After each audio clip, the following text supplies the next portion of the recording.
Missiles fired last night at us and our allies were paid for with the funds made available by the last administration. He blamed that behavior on the unfounded claim that the Obama-era nuclear agreement enabled Iran to build up its military arsenal. And in fact, we should expect that some portion of that money would go to the Iranian military and could potentially be used for the kinds of bad behavior that we have seen in the region.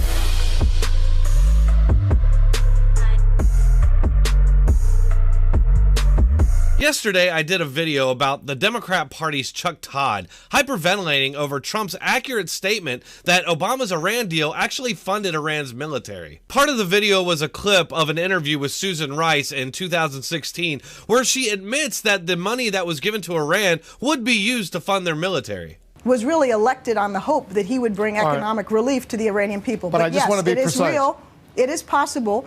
And in fact, we should expect that some portion of that money would go to the Iranian military and could potentially be used for the kinds of bad behavior that we have seen in the region. Well, predictably, today the media and even Susan Rice are out there trying to rewrite history and pivot to the Trump is a liar narrative. CBS News is out there calling the claim unfounded, and Susan Rice actually called it a despicable lie. He blamed that behavior on the unfounded claim that the Obama-era nuclear agreement enabled Iran to build up its military arsenal. And there is backlash to this comment about his predecessor, former President Barack Obama. That's a reference to Iran's money that was unfrozen as a part of the Iran nuclear deal, a deal negotiated by former President Obama and ripped up by President Trump. Today, a former top Obama official firing back. This is another series of despicable lies.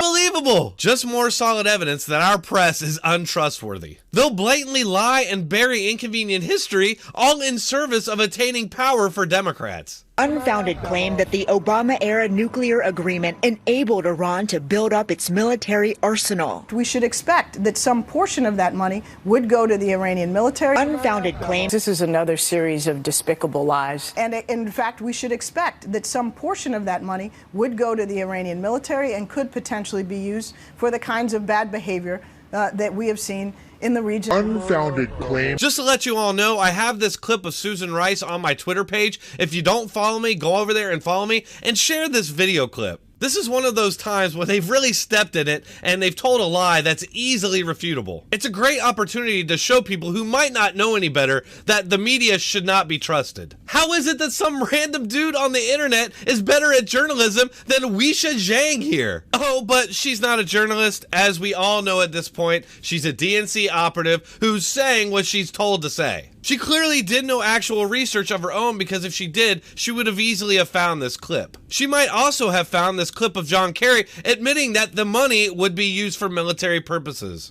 I think that some of it will end up in the hands of the IRGC or of other entities, some of which are labeled terrorist.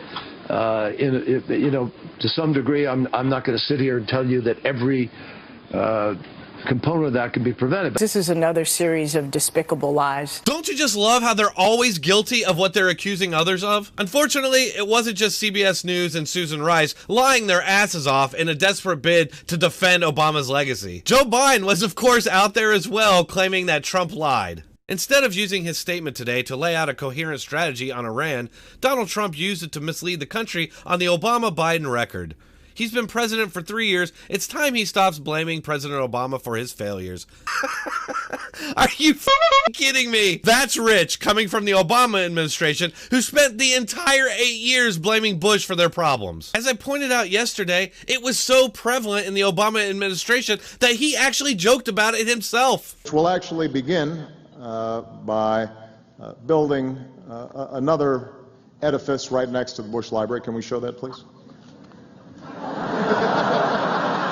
CNN also did a fact check on Trump's statement, but did not refute his claim that the money funded Iran's military. Instead, they claimed the dollar amount was incorrect. But Also having to admit that it was originally Obama who put this number out there in the first place. Just another good reason to turn off your TV. The lengths they'll go to defend and protect Democrats is mind-blowing, including rewriting history that's easily found through an internet search. It just shows what a low opinion they have of this country, assuming that nobody's gonna go and look this up. Or maybe they just figure they're gonna convince half the country no matter what. They aren't called the drive-by media for nothing. Hey, thanks for watching. Please hit that like button, share, and subscribe. Head on over to my Twitter and follow me if you haven't, and make sure to share that video of Susan Rice. We gotta get the word out on that. If you want to further support this channel, you can do so on Subscribestar, Patreon, or just sending a donation on PayPal. As always, I appreciate it no matter how you decide to support this channel. Thanks for coming. Keep coming back.